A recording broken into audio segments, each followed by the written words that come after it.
8.1 question number 1 in triangle ABC right angle at B. हमने एक triangle बनानी है और उसमें जो राइट एंगल है वो हमने बी पे रखना है। राइट ट्रायंगल क्या होती है? ऐसी ट्रायंगल जिसमें एक एंगल 90 डिग्री का होगा। तो ये बनाई हमने ट्रायंगल ABC और राइट एंगल हमने बी पे रखना है, तो रखा हमने बी पे राइट एंगल। उसके बाद AB is equal to 24 centimetre. ये जो AB है यह है 24 centimetre. BC is equal to 7 centimetre और जो BC है वह है 7 सेंटीमीटर।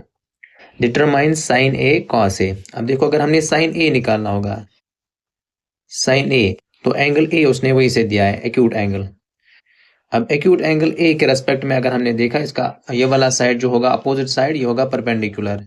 90 के अपोजिट में ये होगा हाइपोटेन्यूज और जो रिमेनिंग साइड होगा ये बचेगी अब बेस। अब साइन ए जो होता है वो होता है some people have perpendicular by hypotenuse. अब देखो, परपेंडिकुलर हमें पता है 7 सेंटीमीटर है, लेकिन हाइपोटेन्यूज अभी पता नहीं है। तो हम पहले क्या करेंगे, हम पहले हाइपोटेन्यूज को फाइंड करेंगे। अब हमें पता है कि जब भी हमारे पास कोई राइट ट्रायंगल होती है उसमें दो साइड पता होते हैं, फिर तीसरा निकालना होता है, तो हम पीजीटी का यूज करते हैं।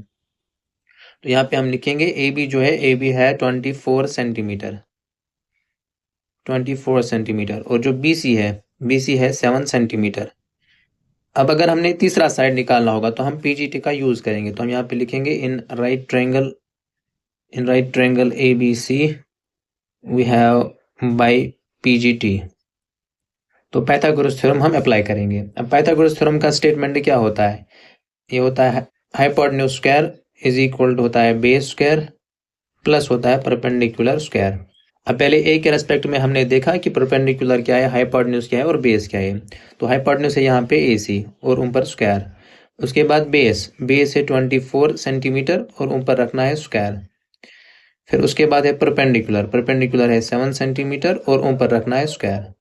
तो ये हमने पीजीटी अप्लाई की। अब AC स्क्वायर ऐसे 24 का स्क्वायर जब हम करेंगे, स्क्वायर का मतलब होता है अपने आप से 2 बार मल्टीप्लाई करना, तो वो आएगा 576 सेंटीमीटर का स्क्वायर आएगा सेंटीमीटर स्क्वायर। इसी तरह 7 का स्क्वायर 7 7 जर आएगा 49 सेंटीमीटर स्क्वायर। अब AC स्क्वायर ऐसे ही, अब इन दो का जब हम एडिशन करेंगे तो वो आएगा 625 सेंटीमीटर स्क्वायर। अब AC के ऊपर स्क्वायर है, स्क्वायर इधर जाके चढ़ता है प्लस माइनस रूट, लेकिन हमें पता है कि AC जो है वो साइड है, साइड नेगेटिव नहीं होगा, तो इसलिए हमने खाली यहाँ पे प्लस रूट चढ़ाया। अब AC किसके बराबर आएगा? 625 का रूट का मतलब क्या होता है? ऐसा पॉजिटिव नंबर जिसको हम खुद से 2 बार मल्टीप्लाई करें तो 625 आना चाहिए, तो वो आएगा 25 सेंटीमीटर स्क्वायर का रूट आएगा सेंटीमीटर। तो इस तरह से हाइपोटेन्यूज भी निकला 25 सेंटीमीटर। अब हमें तीनों साइड पता है, तो अब क्या पहले फाइंड करना है? तो पहले पार्ट में हमने साइन ए और कॉस ए निकालना है। अब हम पहले साइन ए को निकालते हैं। अब साइन ए निकालना है, तो साइन जो होता है वो होता है सम पीपल है परपेंडिकुलर बाय हाइपोटेन्यूज। अब यहाँ पे जो परपेंडिकुलर है वो है 7 सेंटीमीटर और जो हाइपोटेन्यूज है वो है 25 सेंटीमीटर। तो यहाँ पे सेंटीमीटर कैंसिल आउट, तो बचेगा 7 डिवाइडेड बाय 25। फिर उसके बाद निकालना है कॉस ए। कॉस होता है curly black hair base by hypotenuse. अब जो बेस है यहाँ पे वो है 24 centimetre divided by hypotenuse 25 centimetre. Centimetre फिर से कैंसिल आउट, तो आएगा 24 बाय 25। तो ये था पहला पार्ट। अब जो दूसरा पार्ट है हमारे पास, दूसरे पार्ट में हमने क्या फाइंड करना है? उसमें करना है साइन सी और कॉस सी फाइंड करना है। दूसरे पार्ट में साइन सी कॉस सी। अब एंगल चेंज हुआ, अगर एंगल चेंज होगा तो इसका मतलब जो परपेंडिकुलर और बेस ये दोनों चेंज होंगे।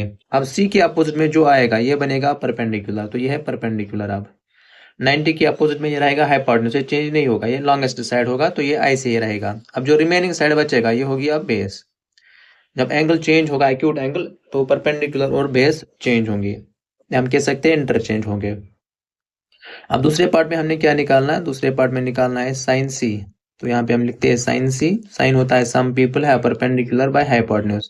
अब जो परपेंडिकुलर नया आया वो है 24 सेंटीमीटर डिवाइडेड बाय हाइपोटेन्यूज, वो अपना ही है 25 सेंटीमीटर। फिर से कैंसिल, सेंटीमीटर कैंसिल, तो आया 24 डिवाइडेड बाय 25।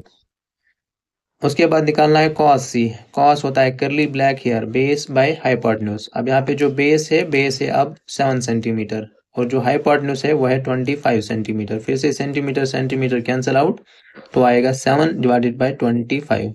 तो इस तरह से जो पहला क्वेश्चन है तो ये कंप्लीट हुआ।